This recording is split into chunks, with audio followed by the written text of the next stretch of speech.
your smartphone, your internet browser, even the platform you are watching this video on. All of these were built by the global giants of our age.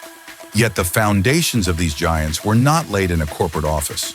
Their first echoes were heard in secret laboratories, cast in the shadow of the 20th century's greatest geopolitical tension, the Cold War. The vast majority of the technology we use today, the very architecture of modern life, is a byproduct of one state's endeavor to gain a strategic edge over another.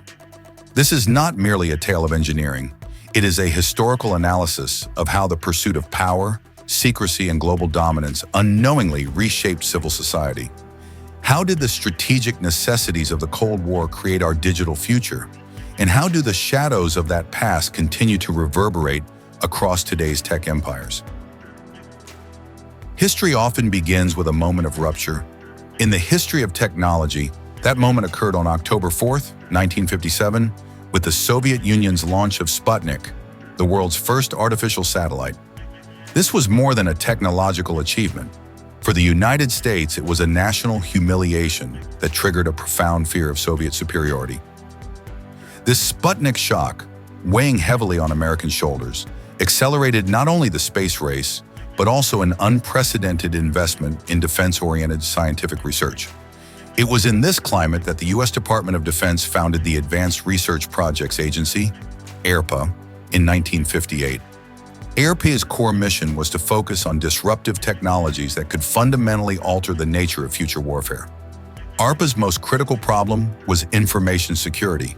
In the event of a nuclear strike, if a central command and control system were to collapse, the entire U.S. communication infrastructure could be paralyzed. The solution required building a decentralized and fault-tolerant communication network. It needed to be a system capable of healing itself, much like a hydra regrowing a severed head, if any single part were to fail. This strategic anxiety gave birth to ARPANET. By the late 1960s, this nascent computer network was intended not just as a military communication tool, but to enable the rapid sharing of scientific knowledge among universities. Crucially, the architecture of this network, the logic of packet switching, laid the groundwork for the Internet protocol that connects billions of devices today. The Cold War's fear of extinction paved the way for global access to information. Today's tech giants inherited their fundamental flexibility and resilience from this military requirement for robust communication. On the other side of the Cold War, the Soviet Union pursued a different path of technological development. Unlike the West, the Soviet model relied on absolute secrecy and centralized control rather than transparency.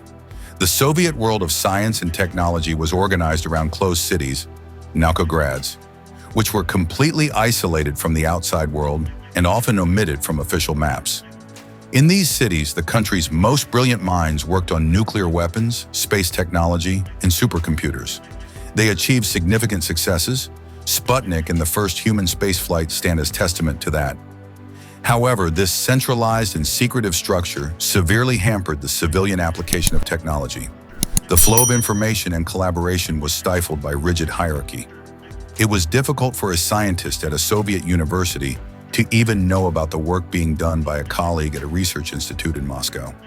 Unlike ARPANET, the Soviets' own National Information Network project, OGAS, was never fully realized, ultimately suffocated by bureaucratic hurdles, funding shortages, and the obsession with central control. The Soviet system, while capable of producing high-end military and space technology, failed to successfully transition that technology into cheap, accessible, and innovative products for the masses. The technological ecos were effectively imprisoned within the laboratory walls. Yet this changed with the end of the Cold War. The collapse of the Soviet Union initiated a process known as the brain drain. Thousands of highly skilled scientists from the closed cities migrated to universities and institutions in the West, bringing with them a vast accumulated knowledge in advanced mathematics, cybernetics, and early artificial intelligence. Today, you can find the reflection of this legacy in the research departments or among the founders of many leading technology companies. The Cold War's rigid walls were breached, and their knowledge spilled into the modern global market. The legend of Silicon Valley starting in a garage is only half the story. The truth is that the fertile soil of the valley was prepared by state funding. During the Cold War, the Department of Defense signed hundreds of research contracts with major universities and private companies. These funds gave scientists not only the freedom to conduct research, but also provided the initial venture capital for the companies they would eventually found. For instance, Fairchild Semiconductor, the world's first successful semiconductor firm, initially manufactured transistors for military applications. This company later spawned Intel, AMD, and hundreds of other technology firms, creating the DNA of modern Silicon Valley.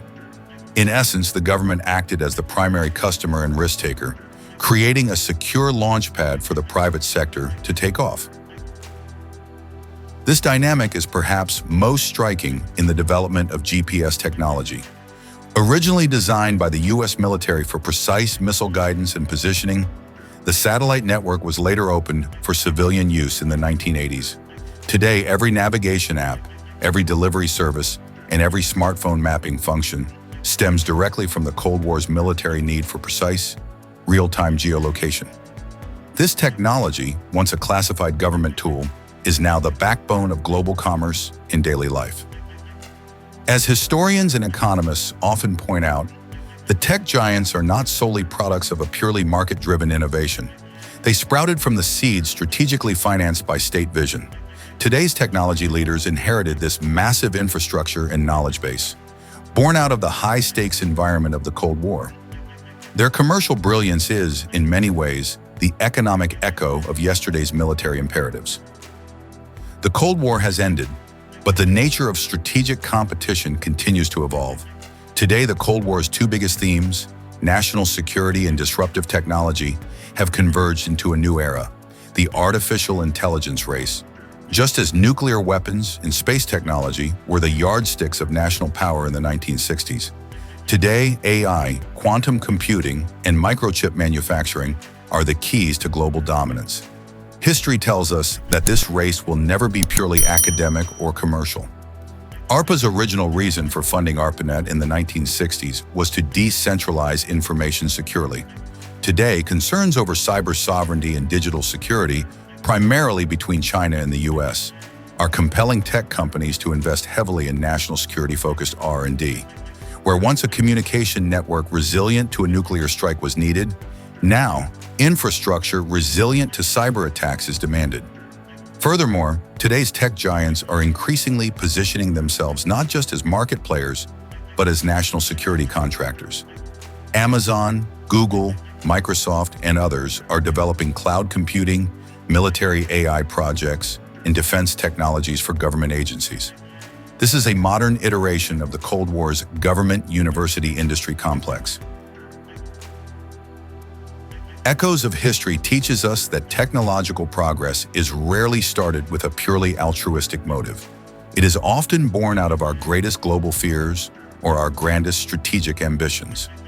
The Cold War's labs may be closed, but their principles, their engineers, and their strategic thinking continue to echo throughout today's Silicon Valley.